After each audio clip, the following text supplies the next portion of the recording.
दोस्तों stack algebra में आज हम लोग सब ग्रुप को समझने वाले हैं। सब ग्रुप बहुत ही इंपॉर्टेंट टॉपिक है। इससे मतलब हाफ क्वेश्चन पूछे जाते हैं हम लोग के एग्जाम में। जनरली एक हाफ क्वेश्चन इससे रहता ही रहता है कंफर्म में, दो भी हो सकता है लेकिन एक हाफ क्वेश्चन कंफर्म है, यानी आपका 8 मार्क्स का है ये। अगर आप इसके कंसेप्ट को अच्छे से समझ जाते हैं तो आपका 8 मार्क्स पक्का है, ठीक है, 8 नंबर पक्का है, क्योंकि इसे एक नया क्वेश्चन रहता ही है, कम से कम एक हाफ क्वेश्चन जरूर रहता है, ठीक है। तो बहुत इंपॉर्टेंट है और इसका एक क्वेश्चन है, बहुत ही फेमस क्वेश्चन है, हर एक साल गैप करके पूछ ही लिया जाता है। पिछले 2013 से लेकर अभी तक ट्रेंड चल रहा है, आप ध्यान से देखिए। 13 में, 15 में, 17 में, 19 में, 21 में, हर एक साल गैप करके पूछा जाता है, ठीक है। तो इसलिए ये बहुत ही ज़्यादा इंपॉर्टेंट टॉपिक है। आप समझ सकते हैं कि यूनिवर्सिटी इसको कितना इंपॉर्टेंट समझती है कि हर एक साल गैप करके दे ही देती है। बाकी बहुत सारे थ्योरम में जो एक एक साल गैप करके देता है, लेकिन कभी कभी उस गैप को तोड़ भी देता है, लेकिन इसको अभी तक नहीं तोड़ा है। 2013 से लेकर 2021 जो पिछले वाला एग्जाम हुआ है उस समय तक ट्रेंड में रखा है, इसको हर एक साल गैप करके पूछा है, ठीक है। तो इस क्वेश्चन को आज की इसी वीडियो में हम लोग करने वाले हैं। पहले हम लोग समझेंगे कि सब ग्रुप होता क्या है। एक्चुअली इस क्वेश्चन में पहले दिया भी है कि डिफाइन सब ग्रुप। अब देख रहे हैं यहाँ पे पहले ही बात ही लिखा है, डिफाइन सब ग्रुप, ठीक है। तो सब ग्रुप का डिफिनीशन तो हम लोगों को इसमें लिखना ही है। एक्चुअली जो रिपीट करता है वो क्वेश्चन ये होता है, ये डिफाइन सब ग्रुप उसमें ऐड नहीं होता है, किसी किसी साल पूछ लिया जाता है साथ में, लेकिन एक्चुअली केवल थ्योरम पूछा जाता है। तो पहले हम आपको क्वेश्चन पढ़ के समझाएं, उससे पहले हम आपको सब ग्रुप पहले समझाना चाहेंगे कि सब ग्रुप होता क्या है। जब ये आप समझ लीजिएगा तो इस क्वेश्चन को आप अच्छे से समझ पाइएगा, ठीक है। तो पहले हम लोग समझते हैं कि सब ग्रुप एक्चुअल में होता क्या है। तो सब ग्रुप में आप इसको अगर आप गौर से देखें तो पहले सब लगा है और उसके बाद में ग्रुप है, ठीक है। यानी ग्रुप के पहले हम लोग सब लगाए हुए हैं, जरूर इसका कोई कनेक्शन ग्रुप से होगा, ठीक है। समझते हैं क्या कनेक्शन होगा ग्रुप से। अच्छा, सेट थ्योरी में हम लोग एक चीज पढ़ते थे, सब सेट, सब सेट, ठीक है। वैसे ही यहाँ पे है ये सब ग्रुप। तो सब ग्रुप को समझने के लिए एक एग्जांपल हम ले लेते हैं। मान लेते हैं कि कोई सेट जी है, ठीक है, और जी के अंदर बहुत सारे एलिमेंट हैं। मान लेते हैं कि ये पूरा रियल नंबर है जी के अंदर, ठीक है। 0 है, +-1 है, +-2 है, ऐसे करके बहुत सारे एलिमेंट है, सारे एलिमेंट है, इन्फिनिटिव तक है, ठीक है। ऐसा हम एज्यूम कर लेते हैं, ठीक है। और एक और हम सेट बनाते हैं एच, ठीक है। इसके अंदर इसी का कुछ एलिमेंट हम ले लेते हैं, ठीक है। जैसे कि मान लिए 1 ले लिए, 2 ले लिए, 3 ले लिए और डॉट डॉट डॉट 10 तक ले लिए, ठीक है। अब हम ऐसा कर सकते हैं कि ये जो H है ना, ये G का सबसेट है, ठीक है। अगर आपको सेट थ्योरी का अच्छे से ज्ञान होगा तो आपको पता होगा कि हम लोग यहाँ पे इस H को G का सबसेट कह देंगे। सबसेट का मतलब ये होता है कि ये जो सेट है ना वो इसी सेट से बना हुआ है। ऐसा लग रहा है कि इस सेट के अंदर का सारा एलिमेंट इसमें है। अगर किसी सेट का सारा एलिमेंट किसी दूसरे सेट में हो तो उस सेट को उस दूसरे सेट का सबसेट कहते हैं, ठीक है। जैसे इस H वाले सेट में इसका जो जितना भी एलिमेंट है, टोटल एलिमेंट इस G वाले सेट से लिया गया है। तुम लोग कह सकते हैं ये जो H है ना वो इस G का सबसेट है, ठीक है। किसको सबसेट बोलेंगे? H को बोलेंगे। किसका बोलेंगे? G का बोलेंगे। वैसे ही सब ग्रुप होता है, ठीक है। तो इस सबसेट को ही हम सब ग्रुप कह देंगे अगर ये H जो है ये ग्रुप बना देगा, ठीक है। अगर ये H तो अपने आप में एक सेट है, तो सेट को ही तो ग्रुप बोलते हैं अगर वो 4 प्रॉपर्टी को फॉलो करे तो अगर ये H ग्रुप बना दिया तो इसी H को हम सबसेट बोल देंगे। किसका? तो G का ही। लेकिन एक लोचा है, ग्रुप बनाने के लिए तो एक बाइनरी ऑपरेशन भी चाहिए। तो बात यहाँ ये है कि G तो ऑलरेडी ग्रुप है ना, हम बोले हैं कि G एक ग्रुप हम ले रहे हैं जो ये है, और मान लेते हैं कि इसका बाइनरी ऑपरेशन प्लस है, ठीक है। प्लस के रिस्पेक्ट में ये G ग्रुप बना रहा है, तब जो H ग्रुप बनाना चाहिए ना वो भी प्लस के रिस्पेक्ट में बनाना चाहिए। मतलब G का जो बाइनरी ऑपरेशन है ना उसी के रिस्पेक्ट में अगर ये H भी एक ग्रुप बना देता है तो हम इस H को सबसेट बोलेंगे इस G ग्रुप का, ठीक है। यानी G का सबसेट हम किसी एलिमेंट इसके सबसेट, इसका बहुत सारा सबसेट हो सकता है, इससे अनंत सबसेट बन सकते हैं। इसमें से कोई भी एक एलिमेंट ले लेंगे, 2 एलिमेंट, 3 एलिमेंट, जितना इसमें से खींच के सबसेट हम बनाते चले जाएंगे, लेकिन सारे सबसेट को हम सब ग्रुप नहीं कर सकते। सब ग्रुप उसी को कहेंगे जो इसके बाइनरी ऑपरेशन की, इसके बाइनरी कंपोजिशन के रिस्पेक्ट में ग्रुप बना देगा। अगर सारा बना देता है तो सबको हम सबसेट बोलेंगे, ठीक है। अगर मान ली कोई सेट है, उसका 5 गो सबसेट है, ठीक है, और पांचों उसके मान ली कि कोई ग्रुप है जी है और उसका 5 गो सबसेट है, ठीक है। वो जी जो है वो प्लस के रिस्पेक्ट में या फिर मल्टीप्लिकेशन के रिस्पेक्ट में ही ग्रुप बनाता है, ठीक है। तो अगर उसका पांचों सबसेट उसी मल्टीप्लिकेशन के रिस्पेक्ट में ग्रुप बनाने लगा तो हम पांचों को सबसेट बोल देंगे, ठीक है। तो किसी एक सेट का, सॉरी किसी एक ग्रुप का सारा सबसेट सब ग्रुप हो सकता है या फिर उससे कम। जो मान लिए 10 सबसेट है तो उसमें से 5 को सब ग्रुप है, 5 को नहीं हुआ, ऐसे हो सकता है। मतलब सारा सबसेट सब ग्रुप हो, मतलब ये जरूरी नहीं है, लेकिन सारा जो उसका सब ग्रुप है वो सबसेट होगा। क्योंकि सब ग्रुप होने के लिए सबसे पहला जो क्राइटेरिया है वो ये है कि ये सबसेट होना चाहिए, ठीक है। किसका? जिसका हम सब ग्रुप बनाना चाहते हैं इसको, ठीक है। उम्मीद करते हैं आपको मोटा मोटी सब ग्रुप का डिफिनीशन समझ में आ गया है। बाकी अगर आपको नहीं आता, हम इसका डिफिनीशन अभी लिखने जा रहे हैं, हो सकता है उससे आपको क्लियर हो जाए, ठीक है। तो चूंकि डिफिनीशन हम लोगों को लिखना है इसलिए मजबूरी है, क्योंकि इस क्वेश्चन में पूछा है डिफाइन सब ग्रुप, ठीक है। तो एक बार पूछ लिया है तो हम लोग को फर्ज बनता है थोड़ा सा अच्छे से इसका डिफिनीशन लिखना, और आपको भी लिखना चाहिए, प्रैक्टिस करना चाहिए, क्योंकि रिपीट कर सकते हैं, ठीक है। तो पहले हम लोग इसका डिफिनीशन समझते हैं, उसके बाद अब देखिए क्वेश्चन भी आप समझ लीजिए क्वेश्चन कह क्या रहा है। क्वेश्चन कह रहा है पीटी प्रूव दैट, ये तो ये आप समझ गए ना कि डिफाइन सब ग्रुप ऑफ अ ग्रुप, ठीक है। किसी ग्रुप के सब ग्रुप को आप डिफाइन करिए, ठीक है।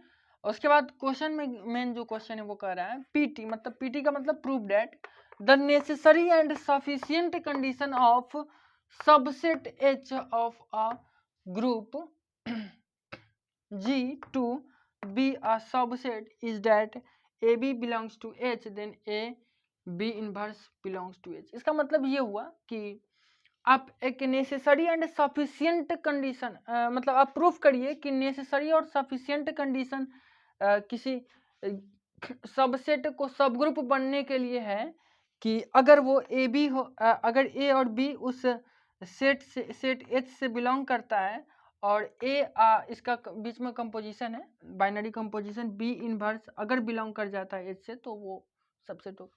सिंपल भाषा में आपको समझाते हैं, इसका भारी भरकम लैंग्वेज छोड़िए। ये कह रहा है ना कि अगर जैसे कि यहाँ जी लिया है ना, तो अगर हम मानते हैं इस जी और एच पे चर्चा कर लेते, ठीक है। अगर हम ये कहना चाह रहे हैं कि ये एच जो है वो सबसेट है, ठीक है, ठीक है, तो हम इस बात को प्रूफ कैसे करेंगे, ठीक है। अब मान लिए आप इसको प्रूफ करने के लिए क्या करिएगा, इस एच को आप ग्रुप दिखाइएगा। इस एच को आपको प्रूफ करना होगा कि एच जो है इस प्लस के रिस्पेक्ट में ग्रुप बना रहा है, तब तो आप कह पाइएगा ना कि ये सब ग्रुप है, ठीक है। तो ये कह रहा है कि नहीं, आपको इतना काम करने का कोई जरूरत नहीं है, बस इतना कहना सफिशियंट है और नेसेसरी भी है कि ए इसके साथ कोई दूसरा एलिमेंट बी लिए हैं, अब बी का इन्वर्स किए हैं, दोनों का कंपोजिशन करेंगे। अगर ये दोनों इस एच का एलिमेंट हुआ, इस एच से बिलोंग किया, और जहाँ ए और बी एच से बिलोंग करता है, अगर ये बिलोंग कर गया तो यही इतना बात आप अगर पता कर लेते हैं तो इसी से पता चल जाएगा कि ये सब ग्रुप है कि नहीं। यानी यही बात ये बता देगा कि ग्रुप बना रहे कि नहीं, ये ग्रुप बना देगा तो ये सब ग्रुप हो जाएगा। यानी अगर ये फॉलो हो जा रहा है for all A B belongs to H, अगर इस बात को फॉलो कर रहा है तो ये इतना ही बात ये कहने के लिए काफ़ी है कि एच जो है वो सब ग्रुप है, और इतना ही सफिशियंट है, और ये जरूरी भी है, नेसेसरी भी है। नेसेसरी का मतलब जरूरी और सफिशियंट का मतलब बस काफ़ी है, ठीक है।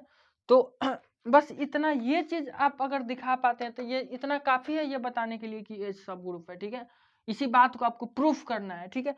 और नीचे इसी को दूसरे लैंग्वेज में लिखा गया है PT prove that non empty set subset H of a सब ग्रुप एच जी इज सब group if and only if.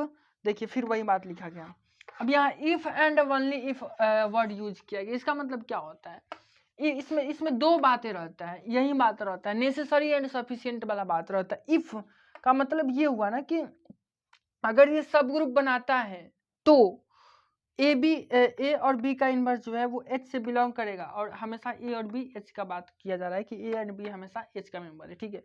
और तो ये तो बात हुआ इफ का, एक होता है वनली इफ, ठीक है। अगर वनली ये बात है कि अगर ए बी इनवर्स एच से बिलोंग कर गया, वनली, केवल इतना ही काम हम कर लेते हैं, वनली केवल ये बात हमको पता चल गया तो हम कह देंगे कि ये सब ग्रुप है एच। ठीक है, तो इसी में necessary and sufficient if and only if IFF में छुपा रहता है, इसी का लैंग्वेज ये भी है। ठीक है, तो जहां भी आएगा if and only if IFF, आपको ये समझना है कि नेसेसरी एंड सफिशिएंट कंडीशन दिखाना है। ठीक है, तो उम्मीद करते हैं आपको क्वेश्चन समझ में आया होगा, नहीं समझ में आया होगा तो धीरे धीरे प्रूफ करेंगे आगे और भी आपको अच्छे से क्लियर होगा। ठीक है, तो सॉल्यूशन करते हैं हम लोग इस क्वेश्चन का। ठीक है, तो डिफिनीशन में क्या लिखेंगे, कैसे लिखेंगे, समझते हैं। ठीक है, तो सॉल्यूशन में सबसे पहला डिफिनीशन। ठीक है, तो डिफिनीशन ऑफ सब ग्रुप आप लिख सकते हैं।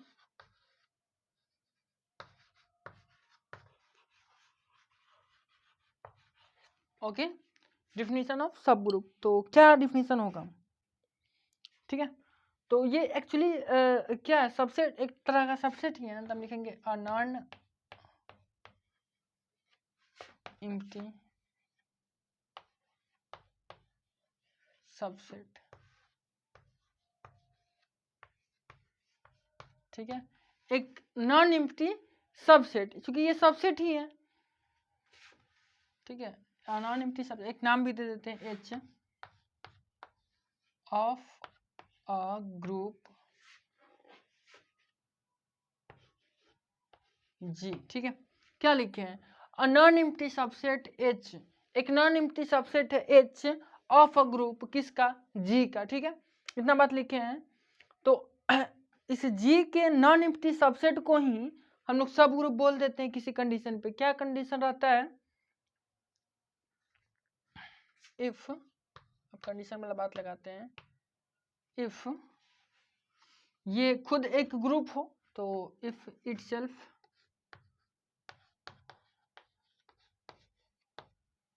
H is a group with respect to, ये लिखना बहुत जरूरी है। with respect to क्यों लिख रहे हैं, इधर दिख रहा है कि नहीं दिख रहा, हम इधर लिखते हैं। ठीक है, ग्रुप तक तो दिख रहा होगा। ठीक है, with respect to, क्योंकि ग्रुप है तो किसी के रिस्पेक्ट में, किसी ना किसी बाइनरी ऑपरेशन के रिस्पेक्ट में होगा ना, तो with respect to same binary operation, BO लिख देते शॉर्टकट में, सेम बाइनरी ऑपरेशन ऑन जी। ठीक है, जो जी का बाइनरी ऑपरेशन है उसी बाइनरी ऑपरेशन के रिस्पेक्ट में इसको भी ग्रुप होना है, तब जा करके ये हम लोग इसको सबसेट बोलेंगे। किसका सबसेट बोलेंगे, तो जी का बोलेंगे। ठीक है, तो ये सबसेट आपका, ये सबसेट का डिफिनीशन हो गया, सॉरी सब ग्रुप का डिफिनीशन हो गया। अब हम लोग आएंगे इसके प्रूफ पे कि ये जो क्वेश्चन है इसका प्रूफ कैसे करना है। ठीक है, तो नाउ, ठीक है, वी हैव टू प्रूफ, अच्छा ऐसा करते हैं, लेट कर लेते हैं, let A B belongs to H. ठीक है, अच्छा ए बी एच से बिलोंग कर रहा है। अच्छा उससे पहले ये सब सारा चीज भी मान लेते हैं, जी और एच क्या है ये भी तो मानना पड़ेगा ना।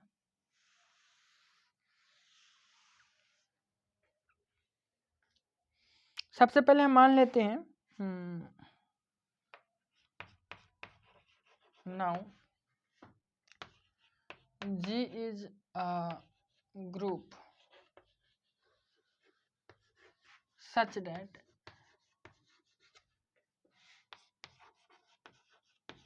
मान लेते हैं कि जी एक ग्रुप है इस प्रकार से कि G is a group such date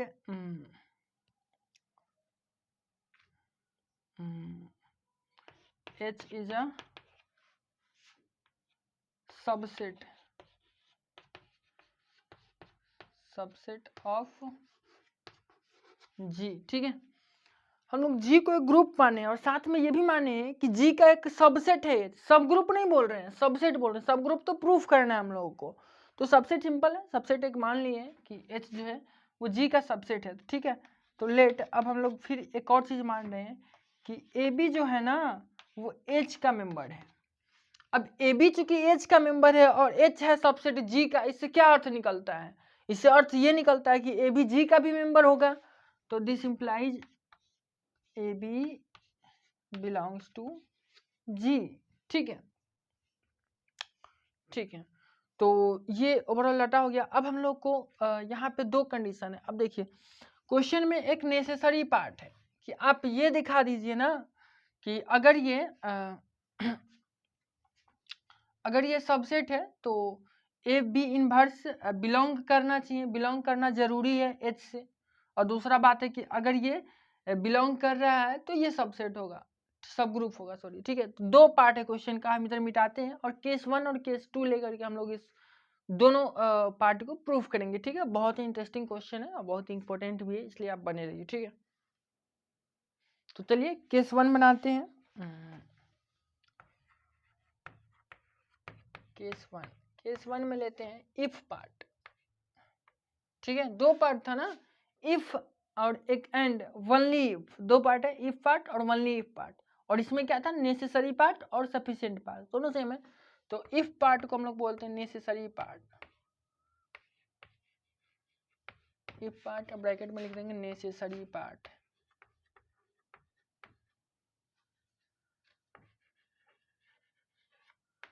necessary part, ठीक है।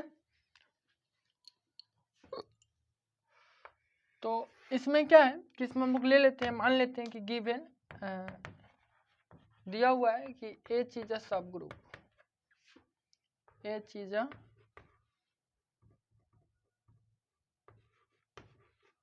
सब ग्रुप ऑफ जी। ठीक है, इसमें गिवन है कि एच जो है सब ग्रुप है जी का।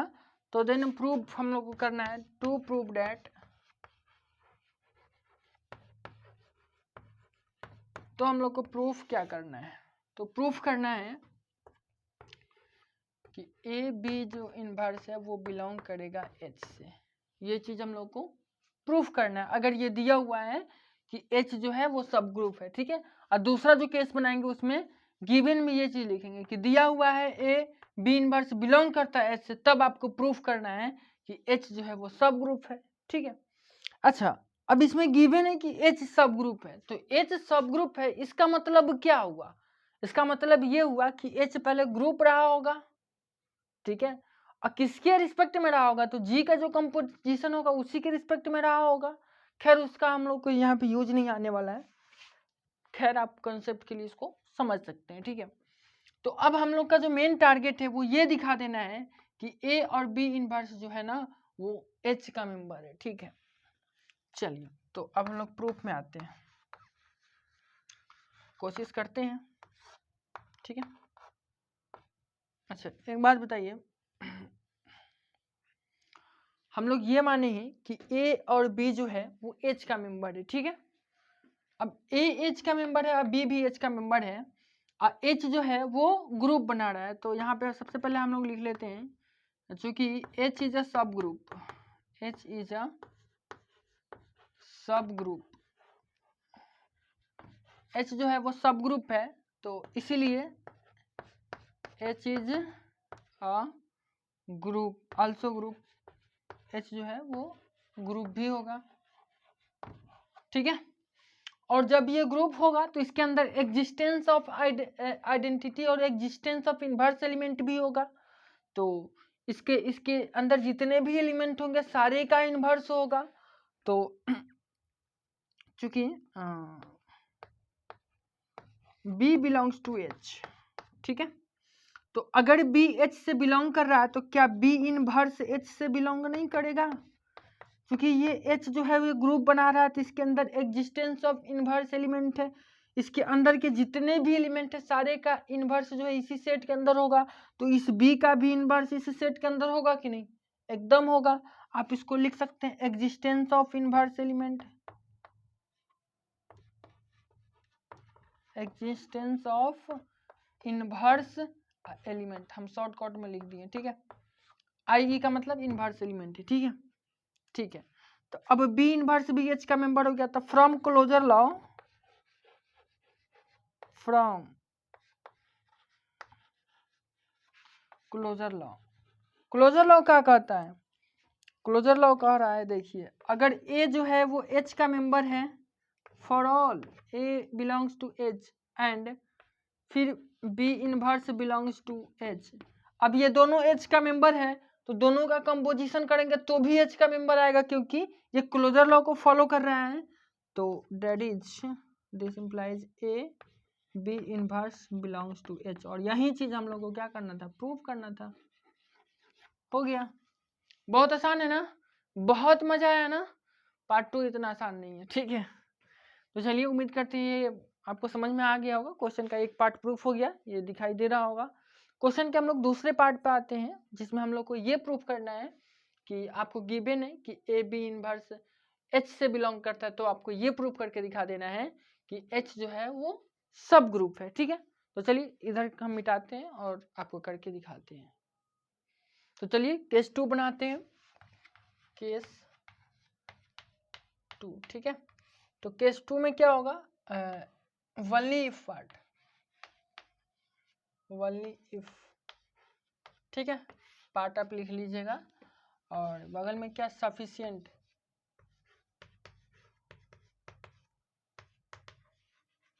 सफिशिएंट पार्ट, ठीक है। तो लिख देते हैं पार्ट, ठीक है।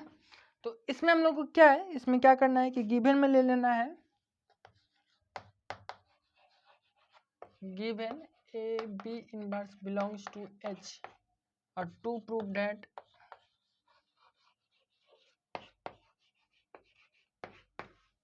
दैट में हम लोग को ये लेना है कि H जो है, H इज अ सब ग्रुप, H जो है वो सब ग्रुप है, ठीक है। ये हम लोग को प्रूफ कर देना है, ओके। अच्छा, अब बात है कि प्रूफ करेंगे कैसे। तो बहुत ही सिंपल है, H को सब ग्रुप प्रूफ करना है। इसका मतलब क्या है? H को हम लोग को ये दिखा देना है कि ये ग्रुप का फॉर्मेशन कर रहा है, किसके रिस्पेक्ट में? तो G का जो बाइनरी ऑपरेशन है उसी के रिस्पेक्ट में। तो ग्रुप बना रहा है, इसको प्रूफ करने के लिए क्या करना? हम लोग को दिखाना होगा कि ये क्लोजर लॉ को फॉलो कर रहा है, एसोसिएटिव लॉ को भी फॉलो कर रहा है, एग्जिस्टेंस ऑफ आइडेंटिटी एलिमेंट, यानी इसके अंदर आइडेंटिटी एलिमेंट भी एग्जिस्ट कर रहा है, और इसके हर एक एलिमेंट का इन्वर्स एलिमेंट भी, एक यूनिक इन्वर्स एलिमेंट एग्जिस्ट कर रहा है। ये चीज हम लोग को दिखाना होगा, ठीक है। तो प्रूफ में इसके सबसे पहला हम लोग क्लोजर लॉ को दिखाते हैं कि ये जो है क्लोजर लॉ को होल्ड करता है, क्लोजर लॉ, ओके। अब क्लोजर लॉ को दिखाने के लिए क्या हम लोग कर सकते हैं कि अगर कोई दो एलिमेंट ए बी लेते हैं, तो वो उसका जो ऑपरेशन होगा, उससे जो एलिमेंट आएगा वो भी उससे बिलोंग करना चाहिए। तो ऑलरेडी हम लोग इस केस को बनाने से पहले ही दो एलिमेंट ले चुके हैं एच में, ए और बी, तो वो अब यहाँ दोबारा लिखने का क्या मतलब बनता है? हम लोग जानते ही हैं कि ए और जो बी है वो एच का ही मेंबर है, ठीक है। तो आगे का बात हम लोग करते हैं, क्योंकि हम लोग के पास गिवन एक चीज और है कि ए और बी इनवर्स भी बिलोंग कर रहा है एच से। तो अब यहाँ पे ए और बी के जगह पे तो एच का हर एक एलिमेंट दावा करेगा। अब यहाँ ए और बी के बारे में क्या कहा जाता है? For all A B belongs to H. इस फॉर ऑल का मतलब क्या है कि ये केवल ए नहीं है, ए के जगह पे इस एच का कोई भी मेंबर आ सकता है, और बी के जगह पे भी इस एच का कोई भी मेंबर आ सकता है, ठीक है। तो क्या हम बी के जगह पे बी इनवर्स ले सकते हैं? अब बी इनवर्स तो एच का मेंबर है ना, तो हम बी के जगह पे बी इनवर्स को भी ले सकते हैं। आप एच जब बनाइएगा तो इसके अंदर बहुत सारा एलिमेंट होगा, उसमें एक बी इनवर्स भी होगा। अब हम यहाँ क्या कर रहे हैं कि यहाँ हम जो ए और बी ले रहे हैं, उस ए और बी के जगह पे, जैसे बी है तो बी के जगह पे इस एच के, इस एच में जितने भी मेंबर उसमें से कोई भी ले सकते हैं। तो उस कोई में ये भी तो शामिल है ना, बी के जगह पे बी इनवर्स भी इसका मतलब ले सकते हैं। ए के जगह पे भी हम बी इनवर्स को चाहे तो ले सकते हैं, ठीक है। इस ए और बी के जगह पे इस सेट के अंदर का कोई भी एलिमेंट हम लोग ले सकते हैं, ठीक है। इसके लिए हम लोग स्वतंत्र हैं, ठीक है। तो अब एक काम करते हैं, ए लेते हैं और इस बी के जगह पे बी इनवर्स ले रहे हैं, ठीक है। तो बी के जगह पे ना हम बी इनवर्स लिए हैं, तो ये ऊपर वाला इनवर्स क्या कर रहा है? इसी रहेगा ही। हम इस बी के जगह पे केवल बी इनवर्स लिए हैं, ये एज इट इज सेम रहेगा, ठीक है। तो ये भी बिलोंग करेगा एच से, ठीक है। अब आप बताइए ए बी का इनवर्स और उसका इनवर्स किसी के बराबर, बी के ही बराबर होता है, बिलोंग्स टू एच। तो अब ए बी क्या हो गया, एच से बिलोंग कर गया, और हम लोग पहले से जानते हैं कि ए और बी एच में है और ए बी भी एच में आ गया। इससे क्या पता चलता है, इससे ये पता चलता है कि क्लोजर लॉ को फॉलो करता है। तो हम लोग यहाँ लिख देंगे हेंस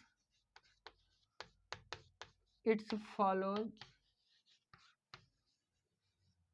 क्लोजर लॉ, ठीक है। सीएल मतलब क्लोजर लॉ हम शॉर्टकट में लिखे हैं। ओके, समझ में आ गया क्लोजर लॉ कैसे दिखाएंगे। अब तीन प्रॉपर्टी और दिखाना है कि एक एसोसिएटिव लॉ को फॉलो करेगा, फिर इसके बाद इनवर्स एलिमेंट भी होगा, आइडेंटिटी एलिमेंट भी होगा, ये सारा दिखा देंगे, हो जाएगा, ठीक है। तो एक काम करते हैं, इधर मिटाते हैं, ठीक है। तो चलिए दूसरा प्रॉपर्टी लेते हैं। दूसरा प्रॉपर्टी कौन सा है, associative law.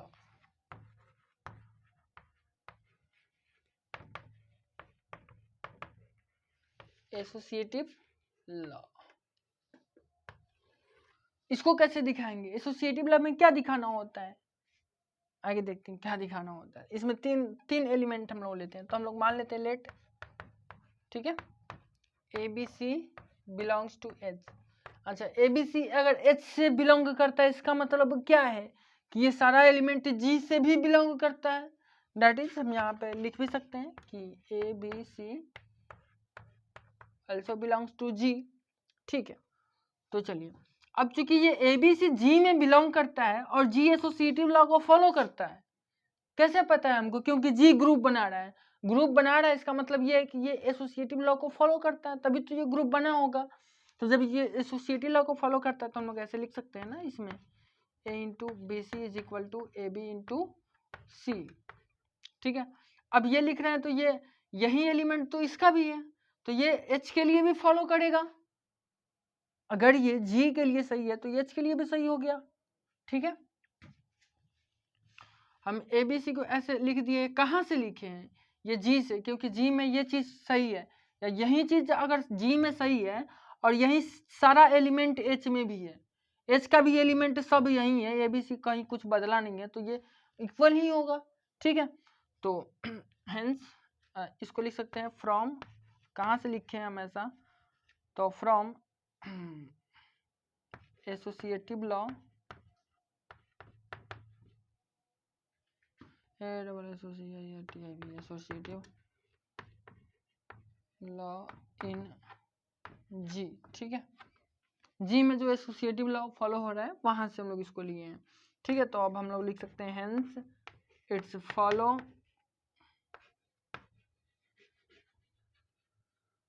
Associative law, associative law. अब हमको ये पता चल गया कि ये एसोसिएटिव लॉ को भी फॉलो करते हैं। अब जो तीसरा प्रॉपर्टी है वो क्या है, एग्जिस्टेंस ऑफ आइडेंटिटी एलिमेंट, ठीक है।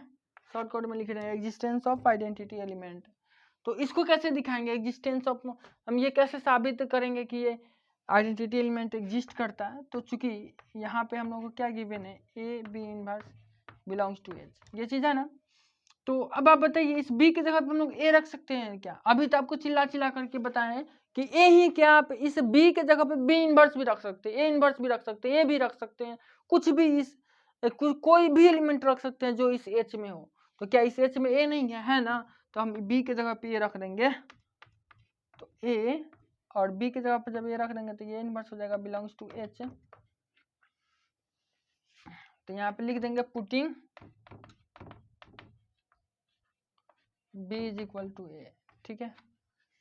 अब ये a कंपोजिशन ए इनवर्स क्या होता है, आइडेंटिटी होता है, बिलोंग्स टू एच।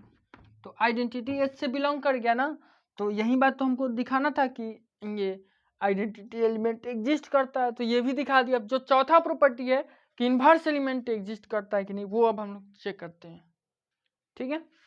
तो चौथा प्रॉपर्टी है एग्जिस्टेंस ऑफ इनवर्स एलिमेंट, ठीक है, या ये भी यही है, आप समझ जाइएगा एग्जिस्टेंस ऑफ इनवर्स एलिमेंट है, ठीक है। तो इसके लिए क्या करेंगे, फिर वही बात, चूंकि हमारे पास तो एक ही डाटा है ही, गिवन में एक ही चीज यही है, इसी को बस लेकर के घुमाते रहना है, ठीक है। Belongs to H. अब हम इस ए और बी के जगह पे कुछ भी रखने के लिए स्वतंत्र हैं, तो हमको पता चल गया है कि ये जो एच है ना, इस एच में आइडेंटिटी एलिमेंट भी है, तो हम ए के जगह पे आइडेंटिटी एलिमेंट ले लेते हैं, तो ई और B inverse belong to H हो जाएगा। तो देन हम लोग यहाँ से कह सकते हैं कि चूंकि ई से अगर बी इनवर्स में या फिर किसी भी एलिमेंट में कंपोजिशन करते हैं तो उतना ही रह जाता है, कोई फर्क नहीं पड़ता है, आइडेंटिटी का क्वालिटी यही होता है, ठीक है। तो ये बी इनवर्स एच से बिलोंग कर जाएगा ना, तो हम लोग कह लेंगे कि हेंस इट्स फॉलो या फिर it's has a unique inverse element, ठीक है।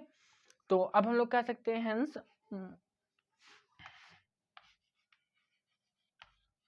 Hence H is a group with respect to same binary same composition of G, ऐसे आप लिख लीजिएगा। तो इसीलिए हम लोग कह सकते हैं कि H is a subgroup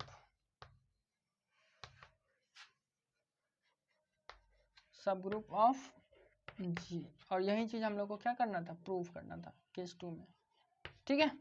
तो यही था क्वेश्चन, प्रूफ हो गया, सारा चीज क्लियर है, आपको समझ में आ गया होगा, ठीक है।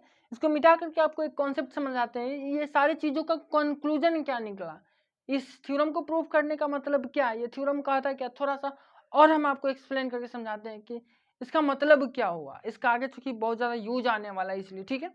बस 1 मिनट देखिए, थ्योरम का जो कंक्लूजन है, थ्योरम कहता है कि अगर कोई ग्रुप है जी, ये प्लस के रिस्पेक्ट में ग्रुप माने बना रहा है, ठीक है, ये जी है कोई सेट है, और ये प्लस के एडिशन के रिस्पेक्ट में कोई ग्रुप बना रहा है, और एच कोई इसका सबसेट है, ठीक है।